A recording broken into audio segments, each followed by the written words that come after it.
akan mengulas nih mengenai materi yang diberikan kepada kelompok kami, yaitu materi apa?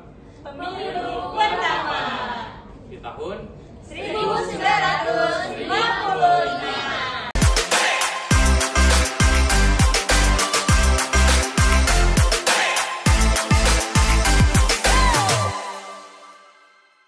Jadi pada podcast kali ini kita akan membahas mengenai beberapa subbab, beberapa topik nih, maksudnya beberapa poin-poin penting nih.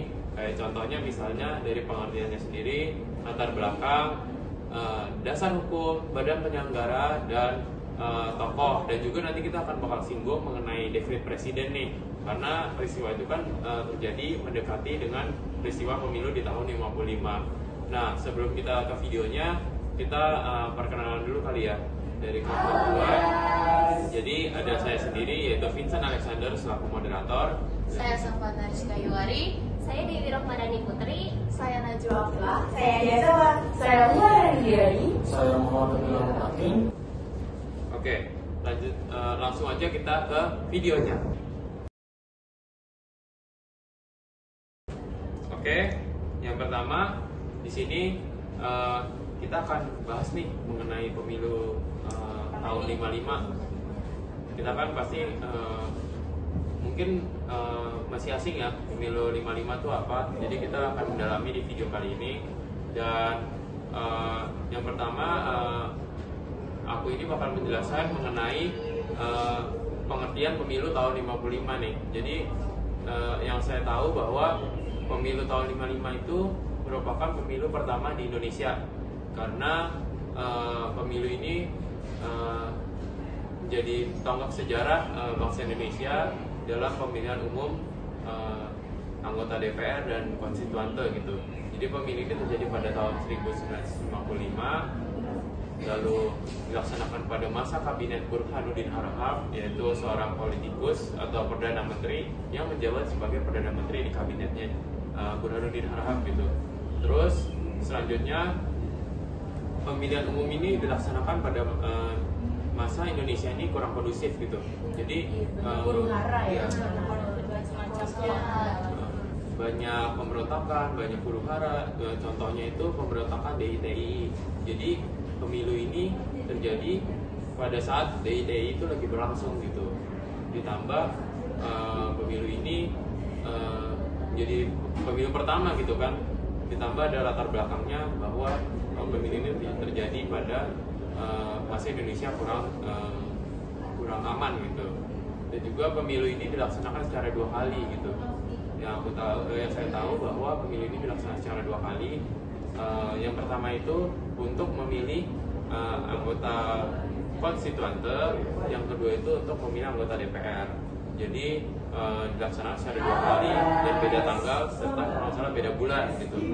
Dan juga pada sistem pemilihan umum kali ini itu ada 3 sistem, di mana sistem pertama itu sistem distrik. Jadi distrik ini dibagi-bagi menjadi beberapa wilayah, dan jumlah anggota Badan Perwakilan Rakyat itu disesuaikan dengan kapasitas di daerah tersebut. Lalu yang kedua itu sistem perwakilan berimbang, di mana wilayah negara ditetapkan atas satu daerah pemilihan gitu. Lalu yang ketiga juga ada sistem kombinasi penggabungan antara sistem distrik dan sistem perwakilan berimbang. Tadi kan baru dibahas sedikit ya tentang latar belakang yang memang aku sih kurang paham ya, kalau misalnya gimana sih pemilu pertama ini bakal berlangsung gitu. Nah, latar belakangnya apa sih itu mas? Ya, jadi latar belakang atau mungkin alasan kenapa adanya pemilu pertama ini itu ada satu yang unik. Ini ada hubungannya dengan janji dari proklamasi di tahun 1945. Jadi di mana proklamasi itu kan menandakan bahwa negara kita, negara Indonesia ini kan udah menjadi negara yang merdeka gitu. Mengenai hukum ya, undang-undang gitu ya. Pemilu pertama ini kan yang pasti punya dasar hukum gitu ya. Yang aku tahu nih dasar hukumnya tuh ada 3. Yang pertama itu UU nomor 7 tahun 1953, di mana pemilihan anggota konstituante dan anggota DPR itu sebagaimana diubah dari UU nomor 18 tahun 1953. Terus juga ada peraturan pemerintah nomor 9 tahun 1945 tentang menyelenggarakan undang-undang pemilu. Lalu yang ketiga ada PP nomor atau peraturan pemerintah nomor 47 tahun 1954 di mana tentang cara pencalonan keanggotaan DPR atau konstituante gitu. Jadi pemilihan umum yang pertama ini mempunyai dasar hukum gitu loh. Jadi istilahnya nggak ecek-ecek atau nggak tiba-tiba berlangsung gitu, mempunyai dasar hukum. Apalagi undang-undang itu kan pasti sebagai hukum yang nggak bisa sembarangan kita patahkan juga gitu kan. Pasti itu mempunyai landasan yang kuat gitu loh. Harus dijalani juga. Nah, setelah dasar hukum itu kayaknya pemilu juga ada badan penyelenggara kan ya? Ya, harus dong. Pasti bisa ada panitianya. Organisasi juga kan mempengaruhi dari jalan semuanya ini. Apalagi pemilu pertama gitu kan, pemilu yang istilahnya satu Indonesia. Satu Indonesia dan belum ada sebelum-sebelumnya, jadi Ya. belum ada inspirasi, jadi fresh banget. Berarti ada badan penyelenggaranya nih, ada yang tahu nggak kira-kira badan penyelenggaranya? Penyelenggara mungkin ya. Nah, pada saat dilaksanakannya pemilihan umum pasti kan ada nih panitia atau badan penyelenggara untuk pemilu tersebut. Salah satunya adalah PPI. PPI merupakan singkatan dari Panitia Pemilihan Umum. Jadi PPI ini merupakan suatu lembaga yang dikhususkan memang untuk pemilu 1945, untuk pemilu yang pertama. Kenapa yang dipilih PPI? Ada yang tahu nggak nih?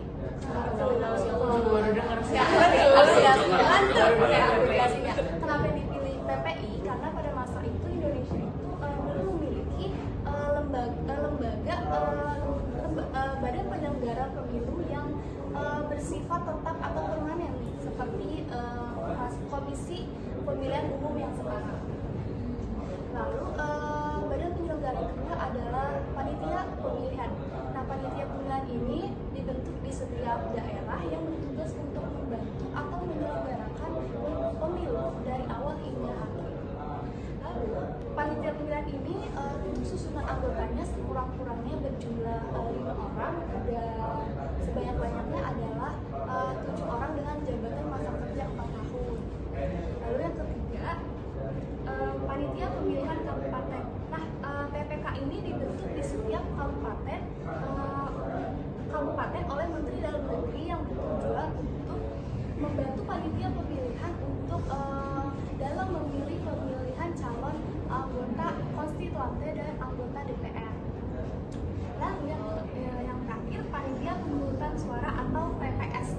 Nah, panitia pemungutan suara ini dibentuk di setiap kecamatan oleh Menteri Dalam Negeri yang bertujuan untuk mensahkan daftar pemilih, membantu pemilihan umum tersebut, dan juga menyelenggarakan pemungutan suara. Nah, untuk susunan anggota PPS ini sekurang-kurangnya dengan jumlah 5 orang anggota dan camat. Karena jabatan untuk menjadi ketua PPS ini dirangkap oleh anggota badan itu. Jadi panitianya ya, istilahnya badan penyelenggaranya itu cukup kompleks gitu ya. Dari panitia pemilihan, terus ada pemilihan kabupaten. Yang kita tahu kan sendiri bahwa Indonesia ini ada berbagai pulau gitu kan, dan banyak luas kabupaten dan desa-desa segala macam. Dan memang pemilihan umum itu yang kita tahu bahwa dari rakyat, oleh rakyat dan untuk rakyat. Dan rakyat kita ini ya kita nggak bisa hitung pakai jari pasti. Banyak banget. Ya.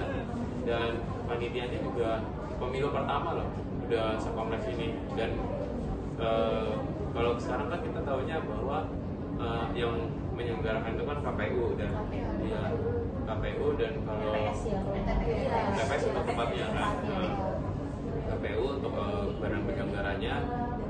Kalau di zaman dulu itu lebih ini ya dipecah lagi gitu kan. Ada pengkhususannya gitu ya, untuk memperinci dan untuk mempermudah jalan dari pemilu. Jadi cukup kompleks dan beragam gitu ya. kan udah bahas pengertian pemilu sendiri, latar belakang, dasar hukum, badan penyelenggara. Nah, kita kayaknya seru kalau langsung ke pemilihannya nih, karena pasti nggak mungkin berjalan dengan mulus. Apa pasti tidak berjalan dengan mulus. Pasti ada filmnya nih. Ada bahasan, ada segala. Oke, aku bakal jelasin nih. Kalau misalnya kita tahu kan pemilu pertama itu diadakan pada tanggal 29 September 1955. Nah, ini tuh udah direncanain dari tahun lalunya pada April 1954. Ini juga tanggal 29 itu bisa dibilang mundur atau ngaret karena beberapa desa itu yang persiapannya lambat atau yang ngaret juga ya. Kebiasaan habit yang emang harus dihilangin ya. Nah, karena ngaret itu juga, selain ngaret itu juga banyak nih konflik dan huru-hara baru yang ditimbulkan dari masyarakat itu sendiri. Contohnya pada saat hari menuju pemilu ini ada banyak rumor, ada banyak misu-misu warga yang memang kayak wah banyak wabah baru nih, ada banyak racunnya nih. Desus gitu ya.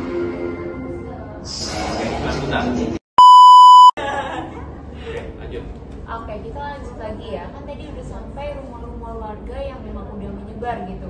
Banyak juga yang nimbun barang-barang kayak contoh bahan pangan, bahan pokok yang memang jadi kebutuhan sehari-hari buat kita, buat makan, buat survival lah, buat survive, buat bertahan hidup. Nah, tapi karena sudah banyak persiapan, pemilu tetap dilaksanakan pada tanggal 29 September itu.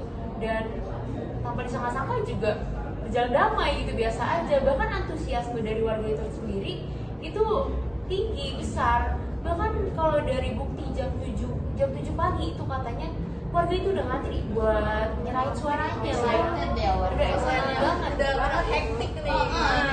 Aduh, mau cepet gitu menggunakan hak pilihnya. Nah iya, kalau tadi udah disebutin sama Vincent juga, kalau misalnya demokrasi itu dari rakyat, oleh rakyat, untuk rakyat. Nah, karena pemilu ini sudah banyak antusiasmenya dan hasilnya pun lumayan mengagumkan kan. Dari 100% yang terdaftar untuk pemilihan ini, ada sekitar 91% yang ikut untuk menyalurkan suaranya dan 87% ada suara sah.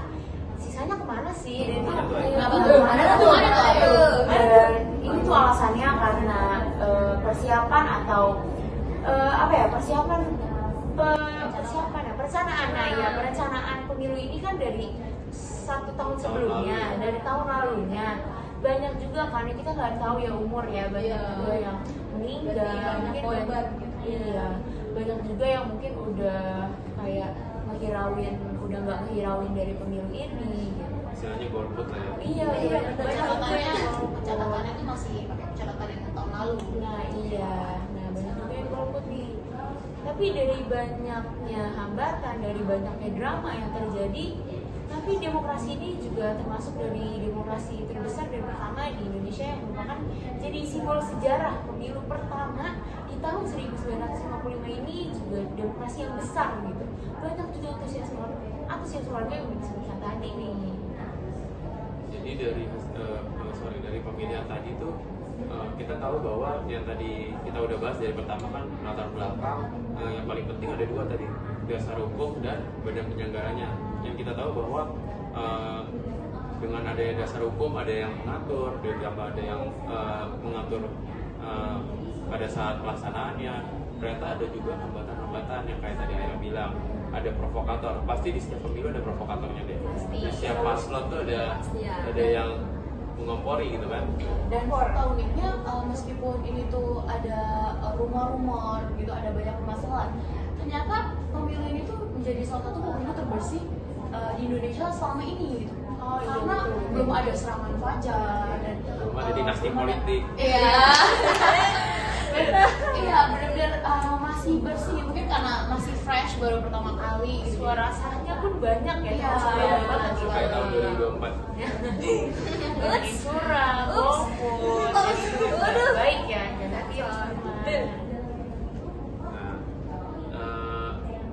Dan pada setiap pemilu pemilu nih, pada setiap pemilu.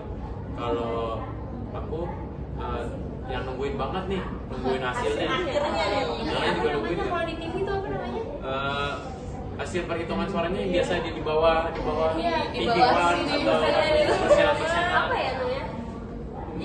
Atau di samping sini persentasenya. Persentasenya. Iya. Pasti pada nungguin juga kan, pasti di setiap Pasti pemilu deh.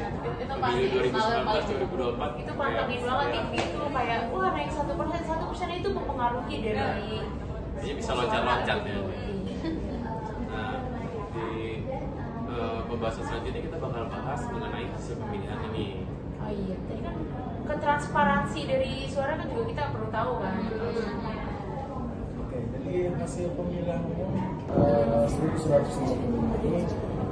Jadi hasil pemilihan umum 1955 ini memiliki suara terbanyak itu Partai Nasional Indonesia.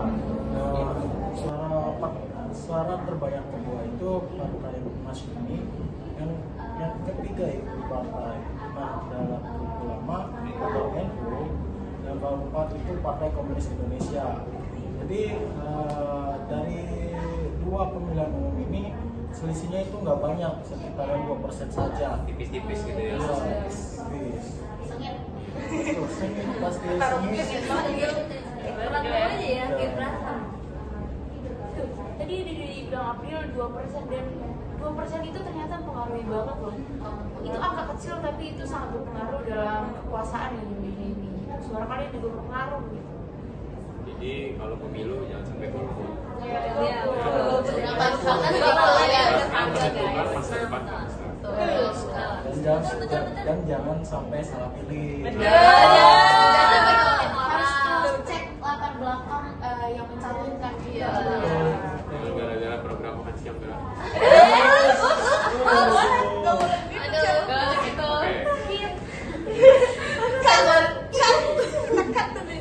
Oke, dari hasil pemilihan yang Abdillah bilang kalau empat partai yang menduduki pada saat itu ada partai PNI, Masyumi, NU, sama PKI bahkan masuk pada saat itu ya. Nah, dari empat partai itu kayaknya kita juga sampai mungkin kalau kita nggak belajar ini kita asing kali, apalagi PNI, Masyumi, NU, kalau PKI mungkin terkenal karena pada peristiwa G30S. Nah, partai-partai itu kebanyakan bahkan hampir 4 itu udah nggak ada ya di Udah ada, makanya kita asing ya dengan suara Iya, itu asing karena banget. udah tergeser oleh makin laginya zaman, makin banyak partai yang masuk. Itu juga bikin kita aduh apa itu? Iya, Kayak kita harus pelajarin nih di sini. Terus kan pemilu tadi aku udah bilang 2 kali ya, Iya. bahwa 2 kali dan memang hasilnya dua-duanya sama ya, sama hampir-hampir sama dan memang PNI tetap menduduki posisi tertinggi yang penting. Nah, dari hasil pemilihan tadi cukup menarik ya karena partainya aja kita asing gitu kecuali PKI kan. Terus berikutnya setelah dari pemilu ini kan kalau nggak salah ya, aku pernah dengar bahwa ada peristiwa yang mendekati pada saat tahun 55 itu. Ada peristiwa apa sih namanya dekret presiden ya? kalau nggak salah.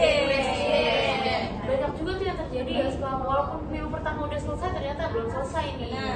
Ada sejarah-sejarah baru dari setelah pemilu itu. Ya, dan dekret presiden sendiri adalah keputusan yang penting gitu yang dikeluarkan oleh R. Soekarno. Ada tahu nggak sih tanggal berapa dikeluarinnya? Berapa tahu nih? Tahunnya sih tahun 59 Oh ya. iya benar, tanggal 59. Nah, pada tanggal 5 Juli 1959.